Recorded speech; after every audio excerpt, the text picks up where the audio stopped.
Мына өлкөдө ошол жумушсуздардын саны өткөн жылга салыштырмалуу көбөйгөнү айтылууда. Анын себеби эмнеде? Алды менен угармандарга кененирээк маалымат берсеңиз. 20-жылдын үй чарбаларынын бюджети жана жумуштук күч боюнча интегралдык сурамжылоо жүргүзгөндө Кыргыз Республикасы статистика комитети ошол сурамжылоонун негизинде Кыргыз Республикасында калктын саны 6,691,100 адам болсо, экономикалык жактан активдүү калкы бул 2,595,300 адам түзгөндө. Анын ичинде 2,445,300 адам же 94% иштеген адамдар болуп саналат. Дагы 150,500 адам бул 5,8% бул жумушсуз жарандарды түзөт да. Жалпы ошо жумушсуздуктун деңгээли 5,8% түзөт. Күнгө катталган жумушсуздуктун деңгээли 3,1% түздү да. Эми бул былтыркы жылга караганда ошо былтыркы жана пандемия учурунда билесиздер канча деген жумушчу орундар жабылып, анын себебинде канча деген ошо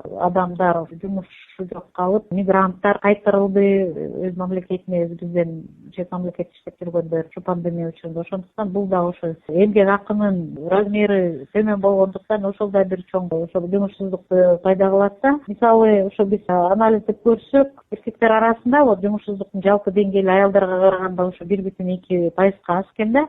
Эми айыл менен шаардыктардын айырмасын караганда, айыл калкы шаардыктарга караганда 0,3% көбүрөөк болуп көрсөтүлүп атат да. Анан жумушсуздардын жалпы сан билим деңгээлине ылайык эң чоң сан бул жалпы орточо билимдүү, толук билимдүү барлар 45% түзөт экен да, жогорку билимдүүлөр 23%. Ал эми башталгыч кесиптин ээлери 4,6 жана толгон жогорку билимдүүлөр 1,6% түзөт. Тилекке каршы мындай бир факт бар, ушу 1% жумушсуз жарандардын баштапкы ортоңку билимдүү, баштапкы ортоңку билими жок жана сабатсыз экендиги жөнүндө ушундай бир фактыбыз бар. Андан тышкары жумуш издөөнүн узактыгына келсек, эң көп жумуш издегендер бул 12 айдан, андан көп 9 айдан 12 айга чейин адамдар ошентип жумуш издешет экен да.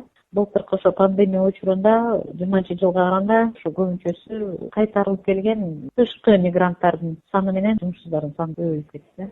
Ал эми ошол бүгүнкү күндө жарандарды жумушка орноштуруу багытында кандай иштерди алып барып жатасыздар? Биз ошо эң негизги биздин эки эмгек рыногунда эң активдүү чаралардын экөө менен көбүнчөсү колдонобуз. Бул коомдук акы төлөнүүчү жумуштарга жөнөтөбүз да, ошондой эле кесиптик окуттууга тартабыз. Коомдук акы төлөнүүчү жумуштар бул көбүнчөсүн ошо бизде азыр активдүү чаралардын бири болуп саналат. Бирок ошол эмгек акысы 1800 сом гана түзөт да.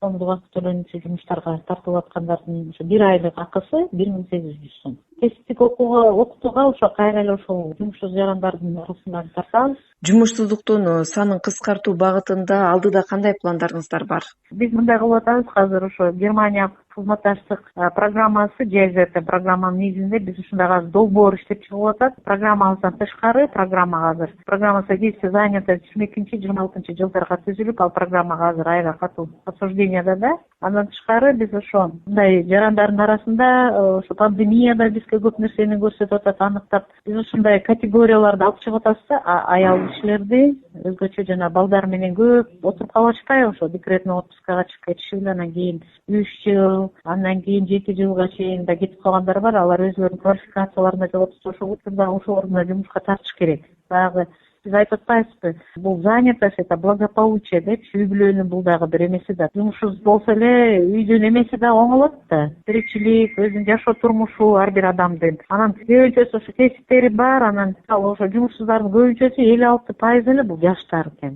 Ошондой эле майыптуулугу бар адамдарды да ошо жумушка ишке тартуу боюнча дагы көп чараларды көрүп атабыз. Ошонун баарын ошо ар бир эмеге, ар бир категория ушундай концепция иштеп, ар бир категория, анан кийин возвратившийся мигранты деп атабыз да, ошо кайрылып келген мигранттар менен иштейли деп. Анткени мигранттар келип, кээ бирөө кайтып келип, балким акча каражат топтоп келип ачат, бизнес ачат деп. Ошолорго дагы основа предпринимательство деген курстарды дагы активдүү ошолорго катыштырып, ушундай чараларды көрүп, ошолорду тарталы деп атабыз жумушка. Бүрсү күнү 23-нде ошо силердин эмеңер менен да пайдаланып айтып кол дегенбиз. 23-нде Ала Тоо аянтында саат 1-де жарманка болот да, чоң. Аяка обязательном порядке жанагы жумуш орундарын берген эмелер, работодательдер келет, ишкерлер келет, бүт ошо тартып, чоңураак мындай акция кылып көрсөтөлүп атабыз да, ошо чоң ярмарка болот. Көбүнчөсүн буну Бишкек шаардык иш менен камсыздоо көмөктөшүү башкармалыгы уюштурат да. Баарыңыздар келип, катышып, өзүңүздөр көрсөңүздөр болот. Кандай окутуу бар, ар бир район, лицейлер кандай окутуу, кандай курстар бар, ошол жерден баарын көрсөтөт. Эми ошол жумушсуз жарандар ишке орношуу үчүн кайсы дарекке, кимге кайрылуусу керек? Эң биринчи биз мындай, ар бир райондо биздин эмелер бар да, иш менен камсыздоо көмөктөшүү службалар, кызматтары бар да. Алар биздин жанагы эмгек жана социалдык өнүктүрүү башкармалыктардын райондук, шаар аралык деген райондук эмелер бар да, башкармалыктардын ичинде да бул бир бөлүм болуп турат. Ошолорго барып кайрылыш керек, түздөн-түз по месту жительства. Андан тышкары бизде портал бар, министерствонун сайтында портал бар, занятость KGD, занятость.kgd. Ошол жактан бүт маалымат алса болот.